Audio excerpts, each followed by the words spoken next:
We're good to go. All right, awesome. Well, hello, welcome to the first WAG pod of all time. Cheers. Cheers, mate.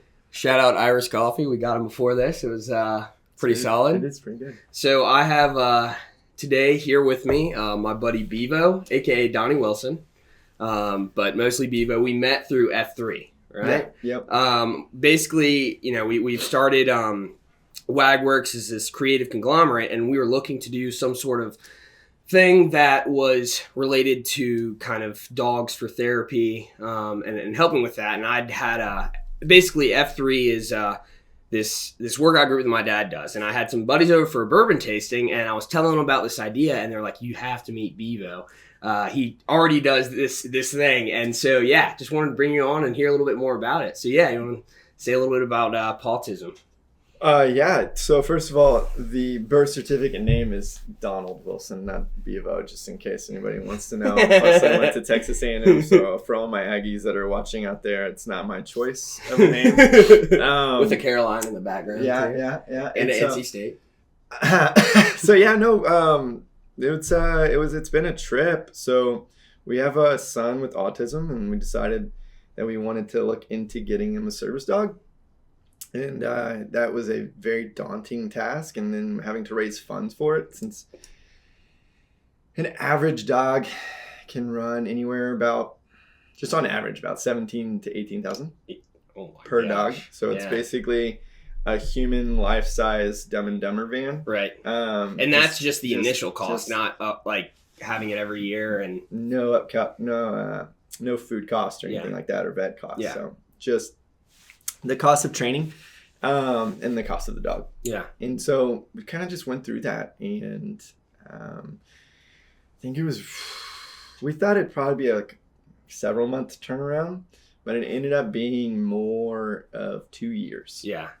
And I think that's probably what people see. Right. And so, fast forward, just we can dive more into more questions you have, but yeah, someone basically said that they wanted to give towards that dog purchase, and he basically said go create a 501c3 and would love for his business to give to it. And I didn't know anything about.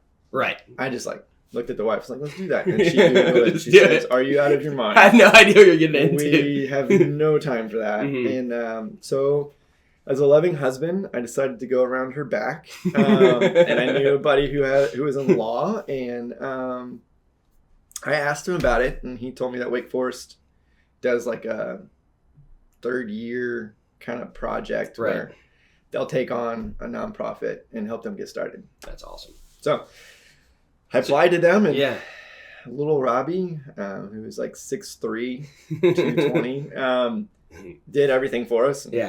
Got it all set up, and once I had everything kind of mostly set up, I had to go to like this end of a seminar with them, and had to tell the wife that. Yeah, had to tell the wife afterwards. I was like, hey, so I'm going to this thing. Was she cool with it afterwards? She's like, what? What are you doing? She came up with the name Pawtism. That's awesome. Just off the top of her head, and she didn't think it was no ChatGPT related to that.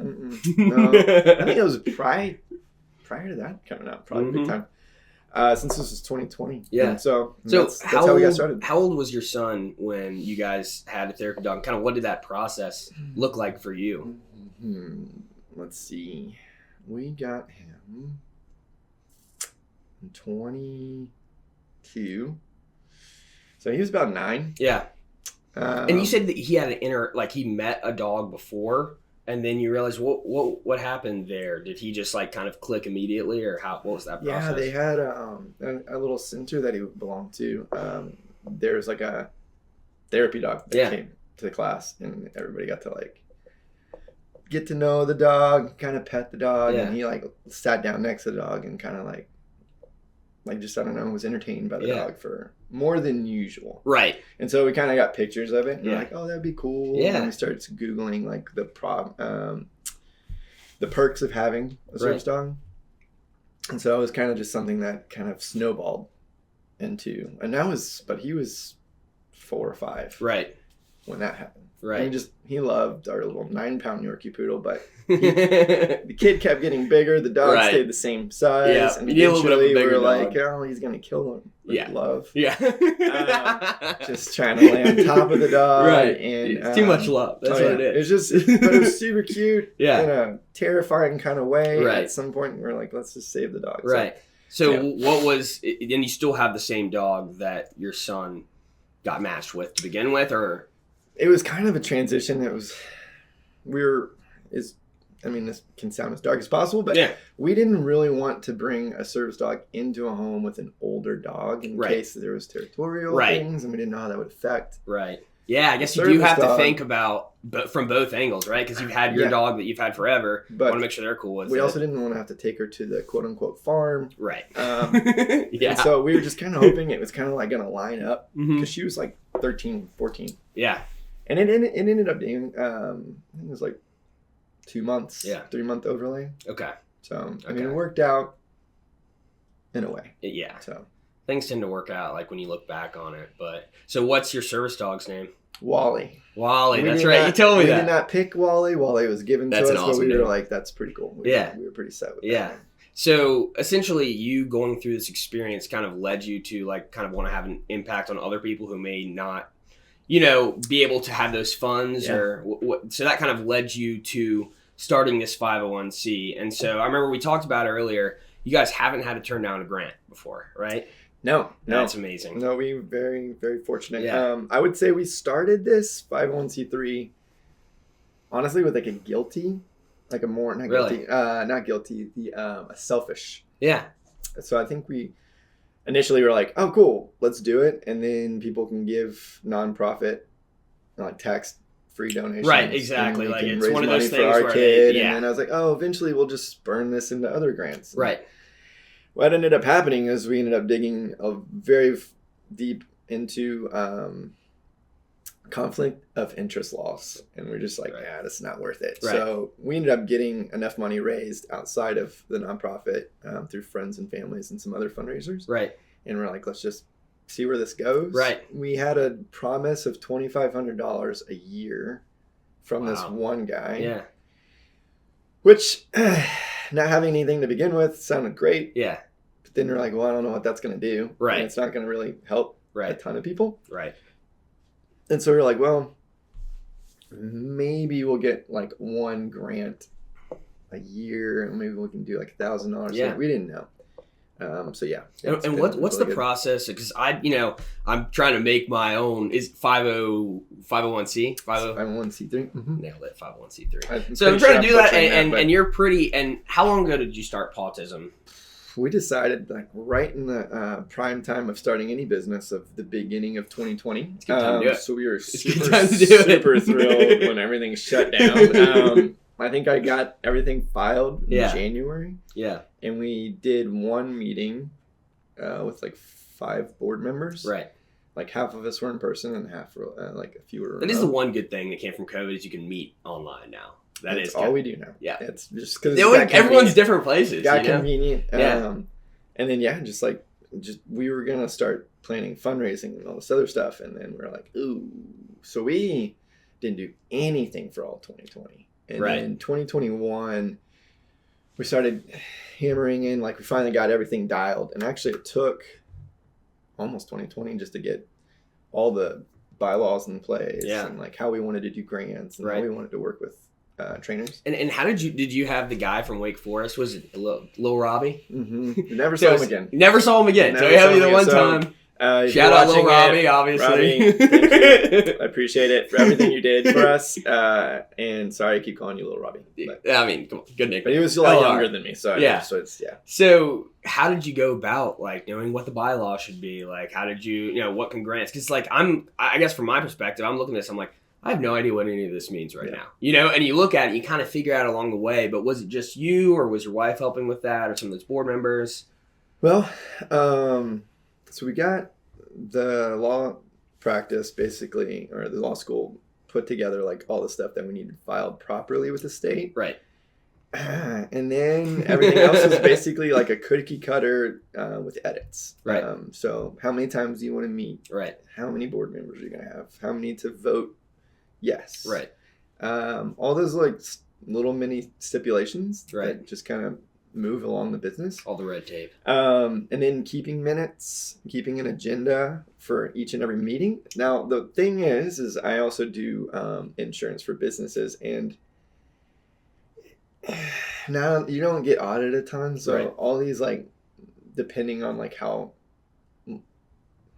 stickler you are with the rules. So Right. like I've got a lot of businesses that don't do any minutes. Like Right. they don't keep up with their meetings, Right. or they don't have annual reports. It's kind of like to each their own, because like I guess also with when you're in like a philanthropic status, it's more of like kind of helping people. So like, why would people want to come in and audit and see all those? And we also wanted to make sure with funds that are not ours, we wanted to be respectful for that. So we had to create, like, here's a treasurer. Right. Whoever gets the checks has to run it past this person first. Right. So somebody doesn't just Some run checks and off with like balances, $40,000 or right. something like that. I mean, you could still do that. It's not too late. Yeah. But, yeah. I mean, but who knows? Yeah. So that's awesome. So I remember you mentioned we first met at a coffee shop at Lot 63. Mm-hmm. And that was when kind of we were in the midst of WagWorks, like really starting, and like, my buddy Nate and I came in, and we were just hot. We were hot. We were going back and Super forth. adrenaline. We were, and we hadn't had our coffee yet, so we got a coffee. No, you were Sans coffee. Yeah, that's right. And so we kind of went there, and I remember you we were sharing a little bit of the story, and you talked about some of your fundraising things that you did. Mm-hmm. One of them was it you're running for like, was it 24 hours or what?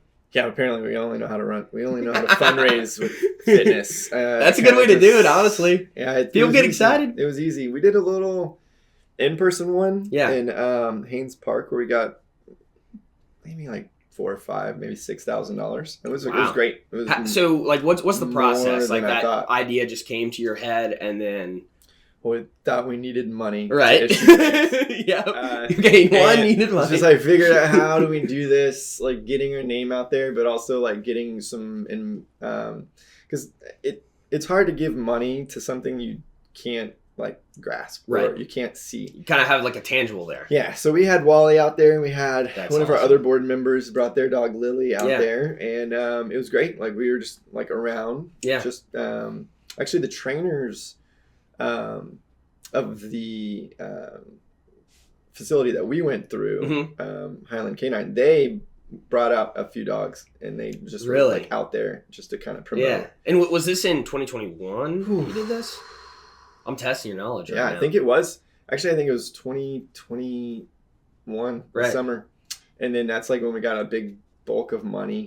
Because we didn't release the application until 2021. Right. And so we had enough actually to get a grant in December 21, January 22. Right. It was like our first grant. That's awesome. Big grant that we were able to get. That's a good feeling there. Yeah, it was super good. Like it was $5,000 grant. We were like, this is awesome. And then you're asking, we did let's see, it's hard. 25 is where we are right now. Yeah. It's hard to say out loud. Who knows? It is hard. The end of 21, I believe I'm doing this right. We did my wife cooked up a crazy idea based upon another buddy who did 4 miles for every 4 hours for 48 hours. And I was like, I got too many kids. Yeah.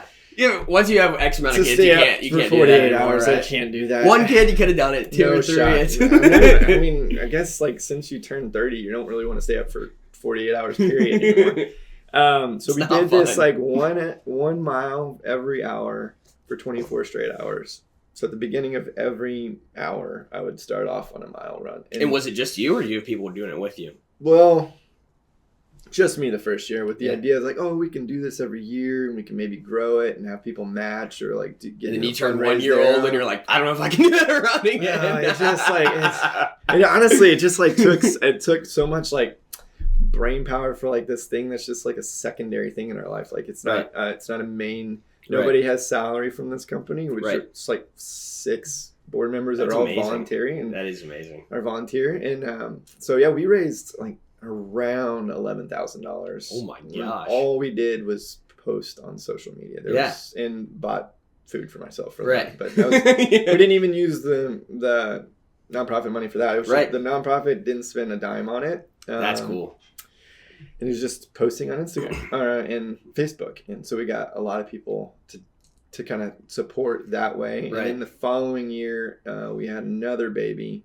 And actually, now that I'm remembering, that was 22 when all the fundraising happened. So we didn't do any fundraising, actually. Right. Because it takes a while because you're figuring out past COVID and then you have to get everything going. So 24, I didn't do a fundraiser. 23, I did. We had a baby. And I was like, my wife's like, maybe you shouldn't do it. So she's like, well, instead just do 2 miles every hour for 12 hours. That's awful.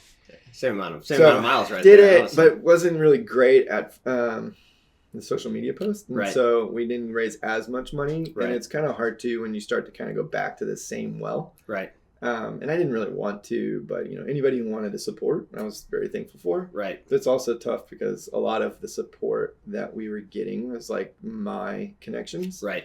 And a lot of them are kind of spread out from like Texas and a few other states. Right. And right now, we only help families in North Carolina. Right. We didn't want to overstretch where we were going. Right. Do you feel like, is that your goal down the line? Would you like Pawtism to be something that expands, or what's your kind of feeling on that? It is right now Mm-hmm.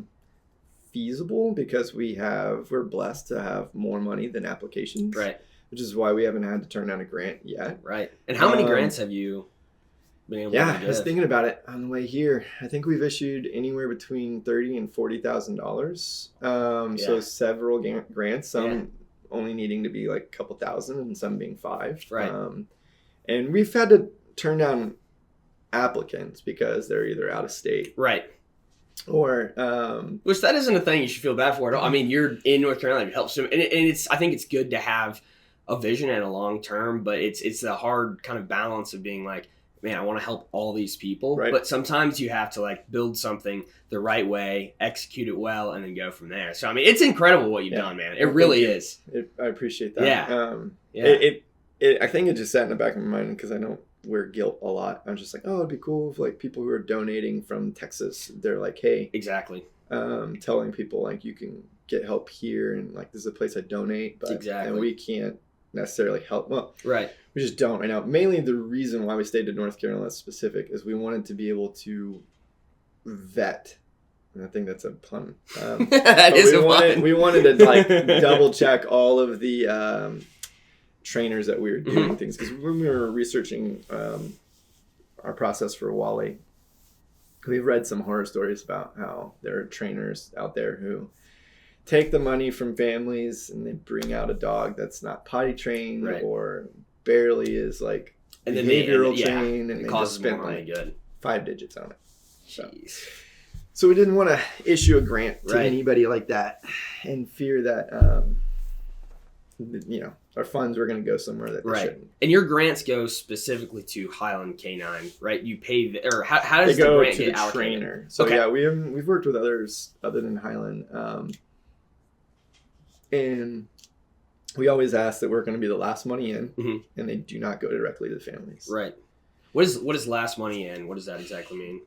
So if somebody enters into an agreement with a facility, they're going to say, our process. Right. We agreed to move forward, and we had to put down the down payment to move forward. Right. And through the process, we made an additional payment, but we didn't pay the last installment until the dog was delivered to us. So that keeps the trainer and the place accountable, right? Essentially, that's the idea behind that. It gets them an influx, I assume, because of all the expenses they have to incur, because we didn't have our dog for his first year of his life. Right. So they're with him and everything. So that also just makes sure that the family doesn't have to like come up with something. Now, there's another program that won't let you even be on the wait list until you have all $20,000 in. Yeah. That's a big commitment. Yeah, that's a huge commitment. But for us, we're like, well, you can get the first 15, or like in that situation, we're like, we'll be the last 5. Right. But we're not going to send that money until you've gotten everything else, because the one thing we don't want to do is work with like rebates or refunds. Right. Because that gets messy. Yeah. So with insurance and everything. Fully committed. You know a lot about that. I do. Luckily, we're not doing, well, not luckily, no service dog is insurable. So, Right. I mean, you can't do it through health insurance. Right. And you can't fully insure a $20,000 pet. Right. So, yeah, I think, hearing you talk a little bit about wanting to kind of vet, right? Stay in here. And that's what's hard about scaling, right? Like how, Pawtism isn't Pawtism without Donny Wilson, right? Or Donald, right? Oh, yeah, Donny. Yeah, or friends. Bevo, whatever works. We'll be friends. Yeah, we can be friends. It's fun. But it was the same kind of thing where when Hansel, my business partner, he's the co-founder of WagWorks. When we first met, we're kicking around soccer and just hanging out. I was kind of pitching my idea to him. He goes, I like this idea where you are, taking care of people in Winston. And, I was looking to have some people, maybe in Charlotte and Chapel Hill and Raleigh. But he goes, like, this is great. But, like, in the long term, like, let's say, okay, yeah, we really like Richmond's dog service. But now he's gone. He's moved to Raleigh. He's doing his master's degree. And, like, how can I stay with it? So I think, that's kind of something that we've been thinking a lot about. And I think it's all about having the people there, right? Like if you, find someone in South Carolina, you find someone in Texas, like you said, who's there on the ground, because you can't do everything yourself, which is the hardest thing. And you want to help everyone and as many people as you can. And I think that's that internal battle that you kind of have to work through every day, right. And we talked a little bit about, like, for you, like you said, you're very blessed where you're able to give grants. You haven't had to turn anything down, but the important thing is to get exposure so you can help kind of more people and have more people know about that. So I guess, moving forward, into the 2025 year, like, what goals do you have with Pawtism? I know your board's been meeting quarterly. Is that right? Yeah, we just shifted to quarterly. Yeah. Okay. So what are your kind of goals, like, going into this year? Like, let's say, I mean, who knows? Maybe just my mom will watch this, maybe not. But, like, let's say... Well, both of our moms. Yeah, exactly. Well, at least 2 viewers. Maybe Alex's mom. Alex is our producer back there. He's the man. But, we're really hoping, with WagWorks, where we can have this take off. And hopefully, the idea, and I'll talk a little bit about this, we have our WagWorks Cares, which is our philanthropic fund. And so we're going to be, working with you guys. And the idea is hopefully, as we continue to grow and scale, that it brings more awareness to what you're doing. And then hopefully, we can work together. That's kind of a vision. Just hearing you talk about it right now, it's just kind of like, I'd love to help bring this to every single state and just help more and more people. And you have to think big. Yeah. I remember the first time, like, we met, I was amped up and I was like, well, we're going to build the biggest training facility ever in North Carolina. You're like, all right, we'll see when that happens. That sounds good. But, is that kind of... some decaf. Yeah. Switch off a little bit. I usually go with the grande. There's this place called Cup of Joe and they do $4 24-ounce coffee. And I've had some long nights after that. Oh, yeah. But yeah, so I think, like, with hopefully WagWorks coming in as a player that can have some sort of impact, where do you see, Pawtism going throughout this year? How do you think you can grow in North Carolina? What are kind of next steps to continue momentum or, Yeah, it's a great question. We kind of toss it around here and there. Yeah. The idea maybe to do a fundraiser here or there. I think we're talking maybe like a pickleball tournament. Nice. And also just kind of like, got some business cards recently with some QR codes that we're going to try to just keep present with us to where when we talk to people, we can just hand it out. Because it's not, Pawtism's not hard to Google. Mm-hmm. You can find your way into like a different website that's on a different state. There's a WagWorks in the UK. Yeah, there is. So you get it. I mean, I haven't heard your British accent. Right. No, I'm not going to practice it right now. So it's kind of hard because when you're talking about, like, trying to think of every board member, there's not a single board member that doesn't either have kids or isn't, like, retired. Right.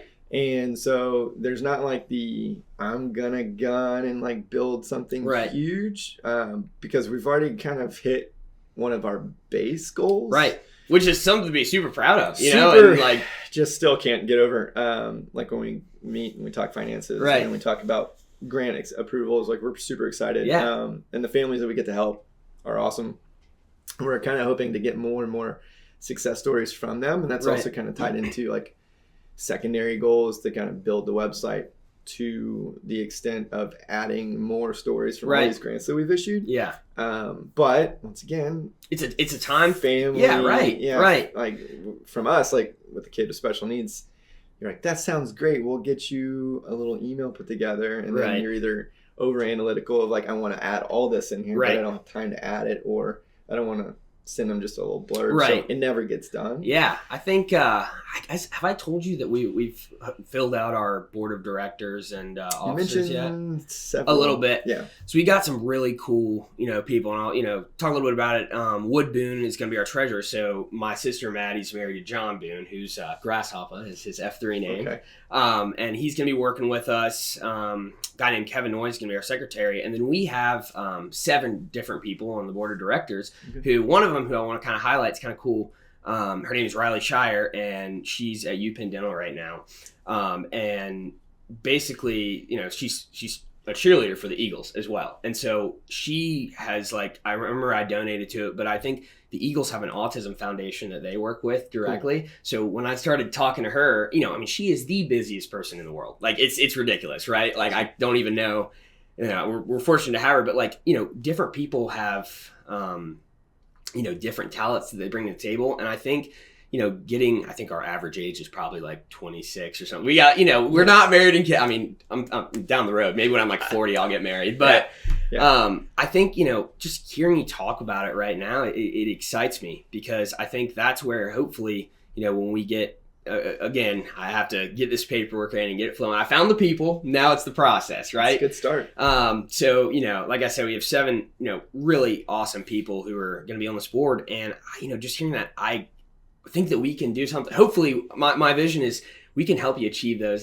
things that you don't necessarily have the time to do, right. But we can be there because, once again, there's no Pawtism without you, right? Yeah. But you are so incredibly busy right now, and I think there's so much good involved in what you do, and like you're talking about. It's those little fundraisers are so fun, the pickleball tournament, stuff like that. Yeah. It's little stuff because you're right. It's about tangibility, right? Actually being there. Right. And we're going to be doing a WagWorks Winston meetup in March. Hansel's very excited for this. And so, hopefully we'll get out there, have some hats, and then hopefully, if you're free, be able to come and just talk to people, invite people who are, our clients and people who are WAG runners and all of our friends, and just kind of have an idea. And it's just those little meetups, and it's word of mouth, and it's conversations where exactly we wouldn't be sitting here right now if my dad hadn't been Richmond, come to F3, and then I end up doing a bourbon tasting, and I have all these guys. I think it's very cool how these things work, and people come into your life for different reasons. Exactly. Yeah. But yeah, I think that's great. I think I'm just hoping that we can have an impact on what you do, and I don't know. We're really excited. I have my mind in about 20 different places right now. It's the ADHD coming in, and it keeps you going though. It does. It doesn't let you get stuck. So I guess my next question is how do you balance family life with not only working but running this nonprofit? How is that for you? And you drove down to Raleigh today, right? Yeah. You're a nice guy. So, no, I would say, guy, Rich. I would say, first of all, I appreciate the compliments, and then I do have to say, if it wasn't for our board too, we wouldn't be. I'd be probably running around with my head cut off. Yeah. So, wife who stabilizes me and keeps me grounded. Yeah. Mother-in-law who came on after year 1, and she's been awesome. That's just helping out with the minutes, and then several friends that basically just said, yeah, we'll give you 4 to 6 Sundays out of our life a year. And I always end every board member or just board meeting with just I love you guys and thank you so much for your commitment to it. And it's been easy because we're not grinding. Right. I'd say if we didn't get an influx of money via fundraising, and I say influx because anything over $2,000 would have been an influx. That's how that's called? Do I? Influx is anything over $2,000. In my mind. Oh, okay. I was like, learn a new business No, word today. That is the worst business mindset you could probably have. Like anybody out there who just heard that is business mindset, like that guy's. You got excited. You saw the bucket of he's water. Things are getting excited. That guy's gonna be bankrupt in 2 months. So like just with no anticipation of anything. Yeah. Our greatest fear, like when we started, was like I don't want to turn anybody down. Right. Like, that's like my goal, but we had to set up parameters to basically choose. So we assumed sooner or later that we were going to have maybe like 5 applications come in, right. and we were just going to have to pick 2 or 3. Right. And how do you, I guess, deal with that internally? Like, is that tough for you, or is it you come in with the understanding that's what you have to do, but it's still a little tough? Right now, I think our biggest constraint is not having a lot of applications. So right. Whether people don't know about it or just, there might not be that many people struggling for areas to get the money. I don't think that's the case. I don't think so either. I mean, I think it could just be, social media and everything, but I think like there's just more and more awareness about, people getting autism diagnosis and things like that. And like, I just, something important to me is mental health is very important. And I think I shared this with you, but I was diagnosed with OCD my sophomore year at Chapel Hill. Had to take a semester off, fortunately found an amazing therapist, but like, it was my dream to start something like called Run for OCD. And, it's while I still want to do that down the line, I was able to I love to combine things I'm working on. So when I was like full in on dental school and I love politics, I worked for this dental policy thing, the most niche thing ever. But like now I'm at a point in my life where everything is dogs, everything is WagWorks. And so like for me personally, like,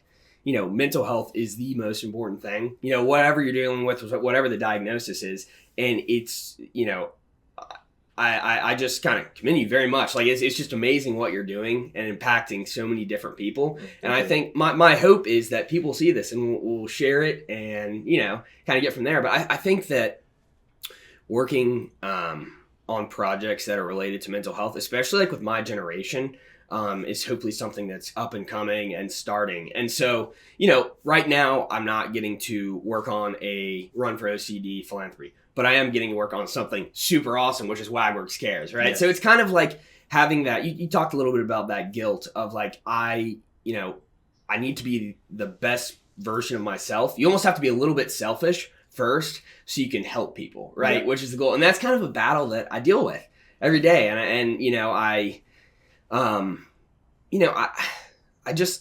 think that I'm very blessed right now in my life to have so many, you talked about the people that are who make that. I mean, Kellen changed my life. Like fundamentally came in, huge impact. I talk to him like all the time, and we work super well together because as you can tell, I talk a little bit.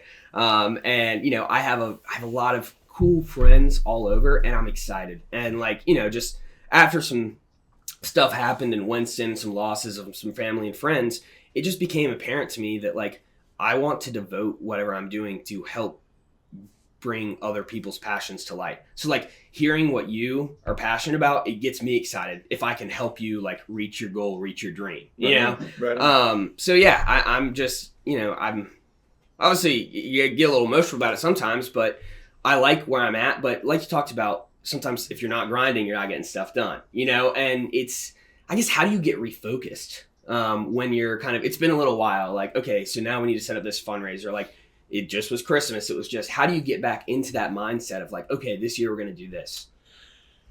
I guess it helps to have a little bit of an undiagnosed ADD, just to be able to like turn and be like, oh, squirrel. So just in general, it's, that's why the wife keeps me back on track. Yeah, that's kind of where I think we fall into we haven't progressed more than what we have, but it to the point where it was like, we basically will go life. Right. Oh, we're getting close to a meeting. Of course. Let's kind of focus in on like what we're supposed to do with this meeting. Right. I would say that the fundraisers have been like a mandatory focus point. Right. So like we're going to hammer in on this. We're going to focus. We're going to apply this many hours towards social media. We're going to do this, and this. and just staying in front of it. I mean, we could just stop. Right. And like it wouldn't. Nobody's like riding on it. Right. Staying, You've given the grants. Future would be whatever. But, and that's, that's not something you want to do. You want to keep it going and keep progressing. I have that same thought. I'm like, if I just stopped right now, I would not make it. Like, I could go back and like try to, hopefully apply to dental school one day or something like that. Yeah. But like, I see some similarities where you're focused on this, and like, it's impressive how you can have this balance of life and work and doing what you do. Like, that's something I struggle with where like I have, I have a bunch of homework I have to do today that I haven't touched, a little behind on lectures. And then like, I want to put my fitness down. I want to do all of this kind of stuff. And it's hard to find a balance and give it, and sometimes right now I feel like I'm not prioritizing things. Right. And I guess it just comes with, you have people that are depending on you right now, your family. And so like right now, me, yes, like I'm, obviously love my family, love my friends very much. And like, but if this stopped or this, it would be fine and keep moving forward. So I think it's just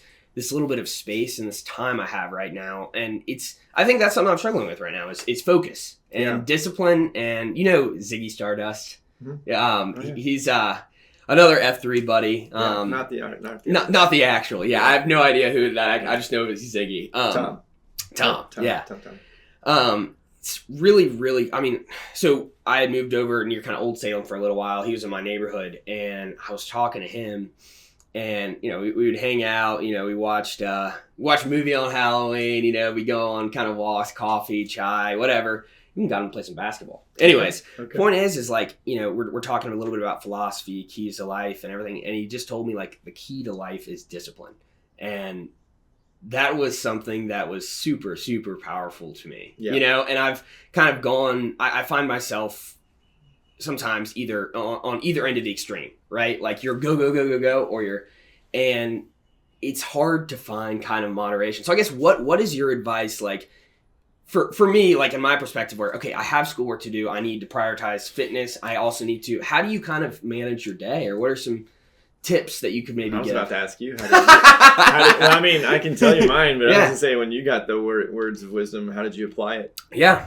Oh, well, I think, that time in Winston, my grandmother passed away in September, and then I had a very close friend of mine pass away in November. Mm-hmm. And it just made me kind of stop and realize like, there's only time on earth is finite. And, I've a lot of people who know me know I'm always like, I'm going to go Batman mode or like David Goggins or all that kind of stuff. And like, for me, I've kind of found that like my goal in life is a life of moderation in the pursuit of excellence. So, something I work on like personally, it's like, okay, I don't need to go lift for 2 hours. I don't need to do this. I need to kind of plan my day and have a little bit of routine in my life, like being also ADHD, right? Or if I don't have a set plan at the beginning of the day, I think the thing that's been the most helpful for me is a planner. It's good every day, you know. I don't write it every day, but I also don't beat myself up when I forget to write it down. Okay. That's that's fine line. It is because you want to hold yourself accountable. Like my dad and I have been talking recently about like, hey, like I need you have an accountability buddy, right? Like I was talking to my doctor, and they're like, maybe look into a life coach. But like at the end of the day, it's this realization that you have to get yourself out of bed, right? And like it's kind of this mindset and this CEO training that Hansel's been giving me. It's just like, right now, no one's depending on me, but like hopefully like we get to the point where we grow, and like Alex, for example, Alex is our, executive project director here, and he bought in. He not only believes in WagWorks, but he believes in me, which is very powerful. And he's here on a random Tuesday, coming in and recording this. And I think it's just that switch flip of those things that happen in my life in Winston, where I'm like, I want to devote myself to helping other people in whatever way I can. And I get distracted. January is not a productive month for me. I moved in, I can make all the excuses what I want, but there's lots of different wisdom I've learned, but it's about taking action. It's like, what does the rest of today look like? What do I need to do? Because I could have already submitted this stuff. So I'm not the best person to ask about that because, we have 8 different projects for WagWorks going on, which I love because I say to, but then I'm in some bioinformatical technology class where I'm hopefully doing dog gene research. And so I like having a lot of things to do. And I think Ziggy's right where it's discipline. Yeah. But do you think that, having family and having people in your life gives you that extra discipline, or do you think discipline comes from you? A little bit of both. Yeah. I was never the guy that would just be in like your shoes with no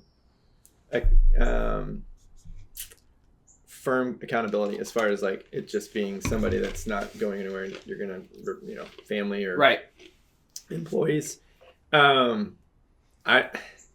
would say the more you add to your accountability structure, the more you force yourself to stay like disciplined. Right. Because virtually, if you just dial back to like applying it to Pawtism, is the reason why we didn't do several different goals or like let's do a fundraiser this month and then over here let's also do this as well at the same time. It's more like single track, like, hey, we know what our threshold was. Yeah. A lot of people volunteering. Yeah. Once again, keyword volunteering. Right. And knowing that like we gave the out of like, hey, every few years maybe we'll cycle the board, which to this point we haven't cycled. So very thankful because I haven't had to go find new board members every year. Yeah. Which would be more taxing. Right. And these people, yeah, sure, we say, let's do this. And then the next meeting, like, hey, where's our traction on this? Right. And what are we? It was like nothing was done. So, I think I guess what I take from that is having the like one thing and the one goal. That's what it was. I mean, anything that's pivotal got done. Right. For example, like we have a bank and should we move it to a bank that has a better, whatever give back whatever letters those go into, but basically I was like APR. I have no idea. There's a whole bunch of just like you come across my job and then you think ABV and you're like ABV is alcohol and you're like okay, what is the alcohol percentage of this bank actually? So that was just kind of like where do we go and get more for our money as far as like just growing it and while it's sitting there, that kind of thing, like. Okay, next meeting. All right. Well, we looked into it, but we didn't do anything. Right. Like, because we figured out it was a dead end, so let's refocus. Like, that was never something that needed to be done. To get done. Versus, like, did you file your tax stuff for the year? Right. Well, yeah, that guy. How do you define what needs to be done and what can be pushed to later? That's the glorious part of our board. Like, we're just like, hey, this is something that we should talk about. And then people are like, well, yeah, we should probably make sure that's touched on this meeting. Oh yeah, we're good here. We don't really need to do that right now. Or and there's stuff that gets dropped. I mean, like we've been trying to do a newsletter, and the newsletter is gonna happen. It's just unfortunately it's like multiple people trying to coincide with their busy schedules on the outside, and it all kind of dials back to if you're like I don't know what the proper term would be, but a pure nonprofit that has no salaries, like it's just basically you're bringing in money to just dole out, like there's nobody working for it. Do you foresee that happening in the future? Like would that be could I mean, if I could see it becoming once again I'll use a snowball effect where it just kind of picks up and like we can generate as much money to offset that while not diminishing the grants given out. Like that's where we are right now, so we don't want to take anything to diminish the grants. So in terms of additional funding, you guys are at a great spot for grants, but additional money coming in could help give you guys employees theoretically. And I don't see the structure needing to be anything crazy, but if like someone said, hey, I love this and I just want to do it full time. I'd be like, well, cool. If you can generate your own salary and we keep this going, I mean, I think that would be something we would talk about. Yeah. But it's just interesting because I've never looked at it. We literally just dove in head first without a care in the world because we knew if it failed, it wasn't going to impact anybody. Like we didn't have any like capital into it. Right. And it just kind of took off, and That's awesome. in like a behind the scenes, like right. just like, hey, this is here. I don't love taking credit, like so I don't like flaunt it and be like, oh, this is what I do on the side. It's just happens. It just happens. And once again, we're blessed in order to not have to grind in order to help families. Right. But we're also not like helping families on a daily basis. Like yes, the reward is continuous. Right. I know, because when you're needing that much money and $5,000 is $5,000 or right. $2,000, $2,000. But yeah, to stay focused, it's just like, could we do more? Yes. Right. Do we need to do more? It's like a floating question. Right. And that's almost kind of dependent on like where you see it going in the next couple of years, right? Because if you are, because I mean, once again, like you are, and I'll say this, you are impacting lives daily if you think about it, because you help get those dogs there. So every day, a lot of people are fortunate to receive, what Pawtism did. And so I would, that kind of mindset of, thank you. Yeah, no, I mean, it's, and thinking about that. And so I think it's just kind of a frame shift of that mindset, like you can, but at the same time, like, you've achieved something great. And I think for me right now, what I go back to is just the people, what I mean? Like, and not having to worry about the money, right? Like we have this set up here. We got some tables and off Facebook Marketplace. We got some chairs and we rented some equipment, right? And because I remember it was funny, I was talking to Kellen, and any WagWorks purchases must be approved by him, which is a good thing to have. It's in the bylaw. Yeah, exactly. So that's good. We have a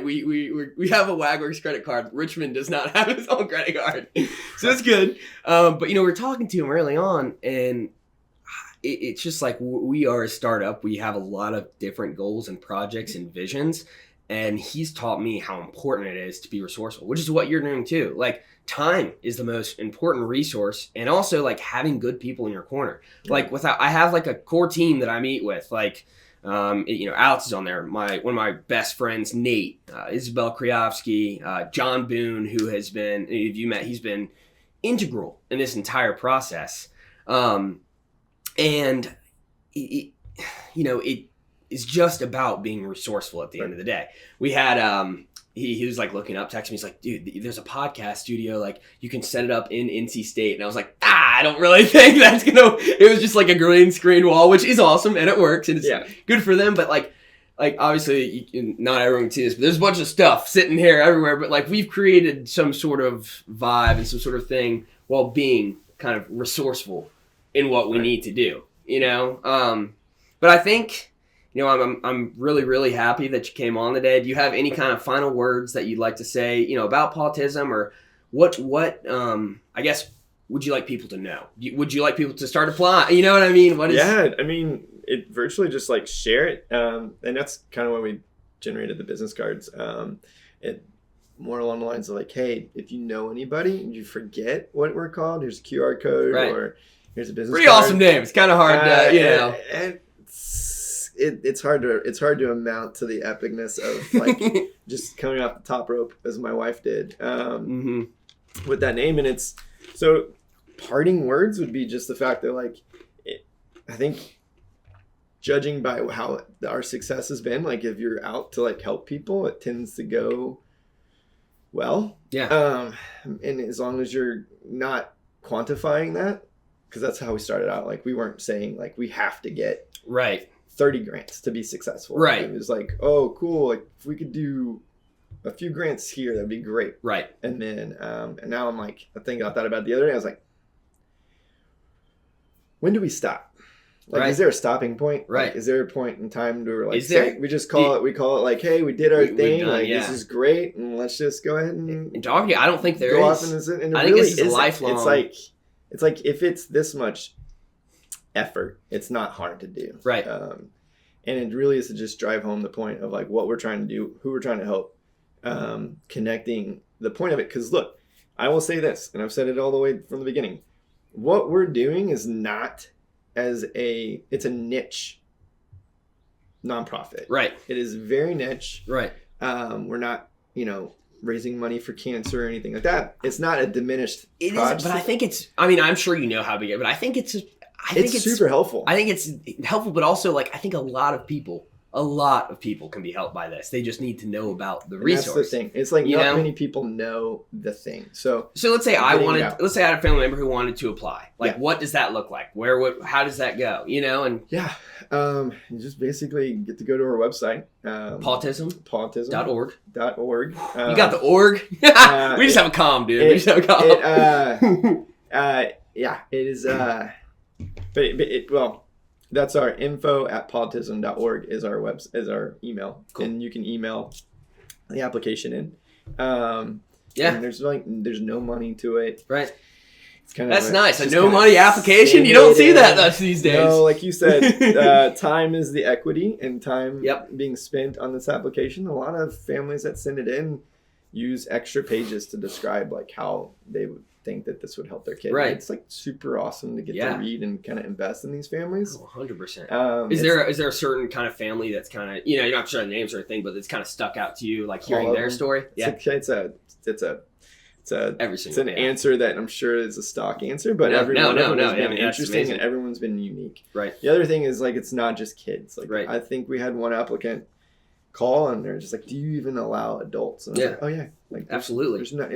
We just say autism is one stipulation, living in North Carolina is another. Right. And because we would love to help out with a seeing eye dog, but we aren't there yet. We're like niche autism service dogs. So do you think that you would go like seeing eye dog before expanding, or do you see maybe trying to? I don't see that happening. You almost have to focus on one thing. That's right. You could span it right now and then diminish the pool of funds to where the next person that comes in that wants and needs help, they're like, well, sorry, we don't have any money right now. Right.